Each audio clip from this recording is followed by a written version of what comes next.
Acts Triprayar ബ്രാഞ്ചിന്റെ 20ാം വാർഷിക ആഘോഷ ചടങ്ങിൽ തൃശൂർ മെഡിക്കൽ കോളേജിലേക്ക് പഠനത്തിനായി മരണശേഷം മൃതദേഹം നൽകുന്നതിനുള്ള സമ്മതപത്രം നൽകിയവരുടെ കാർഡ് വിതരണം നടത്തി. വെള്ളിയാഴ്ച രാവിലെ ബ്രാഞ്ച് ഓഫീസിൽ വെച്ച് നടന്ന ചടങ്ങ് മുൻ സാമൂഹ്യനീതി വകുപ്പ് ജോയിന്റ് ഡയറക്ടർ ശ്രീദേവി കരുണാകരൻ വിതരണോദ്ഘാടനം നിർവഹിച്ചു.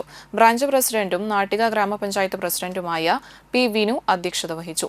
Branch secretary Santhosh Madakkayi, treasurer P Madhava Menon, joint സെക്രട്ടറിമാരായ പ്രേമലാൽ PR, അഭയ് തൃപ്രയാർ, ജോയിന്റ് കൺവീനർമാരായ Suvith Kunthara, Rajesh TG, vice president Vinod Naduvatheri, executive അംഗങ്ങളായ V Gopalakrishnan, Dilsha NB, MS Sajeesh, driver Shubin എന്നിവർ സംസാരിച്ചു.